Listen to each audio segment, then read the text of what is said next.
Assalamualaikum warahmatullahi wabarakatuh. Bertemu lagi dengan Ibu Susanti dengan pelajaran administrasi infrastruktur jaringan di kelas 12 TKJ 1 dan TKJ 2. Sebelum kita memulai pembelajaran, marilah kita berdoa menurut agama dan kepercayaan kita masing-masing. Berdoa dimulai. Berdoa selesai. Sebelum kita memasuki pelajaran, marilah kita terlebih dahulu mengetahui kompetensi dasar dan tujuan pembelajaran. Kompetensi dasar di sini pengetahuannya 3.10 mengevaluasi internet gateway, sedangkan keterampilannya 4.10 mengkonfigurasi NAT. Tujuan pembelajaran yang akan kita pelajari di sini yaitu kita dapat menyimpulkan internet gateway dengan benar. Yang kedua, menilai internet gateway dengan tepat. Nah, masuk kita ke berikutnya yaitu mengenai pengertian NAT. NAT itu kepanjangan dari Network Address Translation, di mana NAT itu adalah sebuah proses pemetaan alamat IP. Perangkat jaringan komputer akan memberikan alamat IP publik ke perangkat jaringan lokal, sehingga banyak IP privat yang dapat mengakses IP publik. Nah, gunanya di sini supaya kita bisa mempublish komputer di internal ke luar. Contoh IP dalamnya 192.168.0.1. Nah, sedangkan IP luarnya 202.159.11.11. Di sini agar komputer di jaringan dalam bisa berbagi pakai akses internet. Masuk kita ke berikutnya yaitu jenis-jenis NAT. Yang pertama itu adalah NAT statik. Static NAT ini tugasnya menerjemahkan satu IP address menjadi satu IP address lainnya. Static NAT hanya bisa mewakili satu IP address dengan satu IP address lainnya.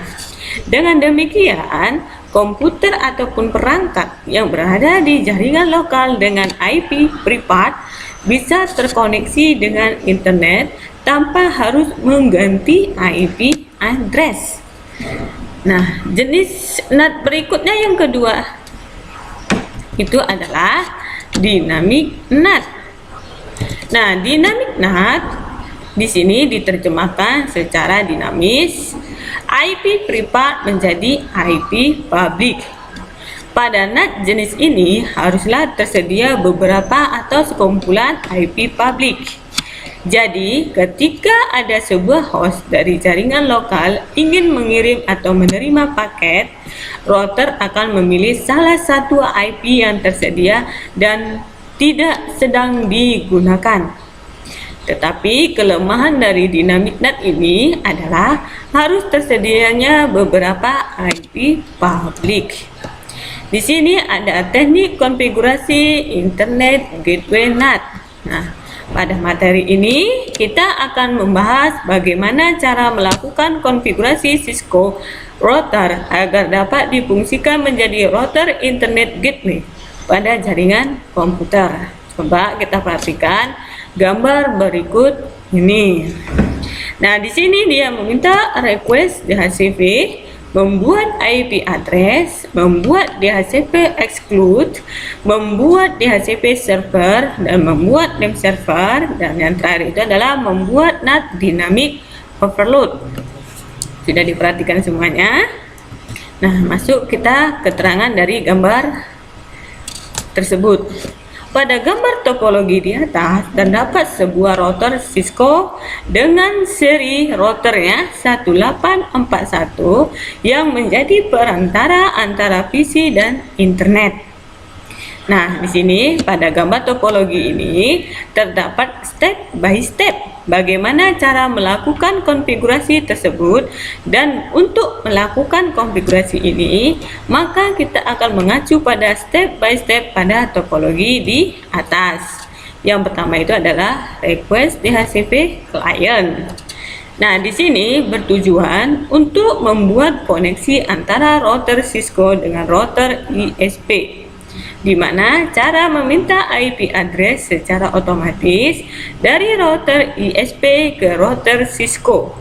Konfigurasi ini disebut dengan request DHCP client. Caranya atau langkah-langkahnya seperti berikut yang ada pada gambar.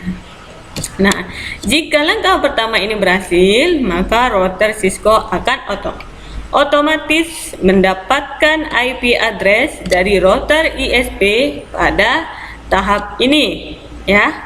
Nah, berikutnya yaitu cek DHCP client pada router. Langkah-langkahnya pada gambar berikut ini. Nah, setelah itu cek ping router ke google.com. Ini adalah langkah-langkah untuk pengecekan IP DHCP dan ping router. Yang berikutnya itu adalah membuat IP address. Nah, setelah router Cisco sudah mendapatkan IP address dari router ISP dan mendapatkan fasilitas internet, maka langkah selanjutnya adalah membuat IP address untuk interface yang mengarah ke sisi klien. Nah, langkahnya seperti pada gambar berikut ini. Yang ketiga itu adalah membuat DHCP exclude address.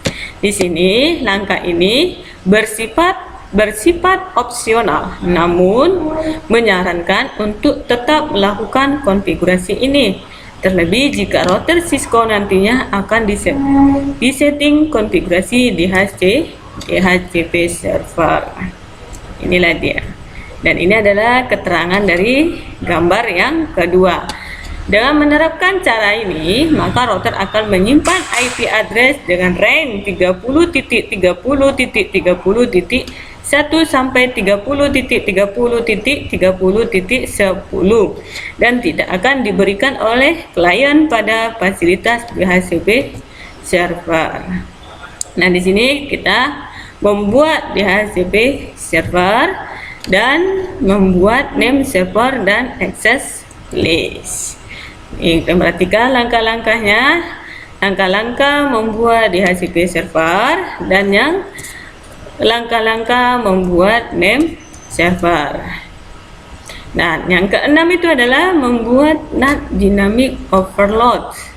Langkah yang terakhir. Inilah dia dari hasil gambar DHCP overload. Nah, setelah selesai semuanya, maka kita bisa mengecek IP address pada PC dan cek ping dari PC ke google.com.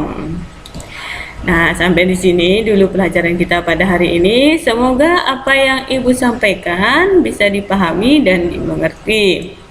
Sebelum menyudahi pelajaran ini, marilah kita berdoa menurut agama dan kepercayaan kita masing-masing. Berdoa dimulai. Berdoa selesai. Assalamualaikum warahmatullahi wabarakatuh.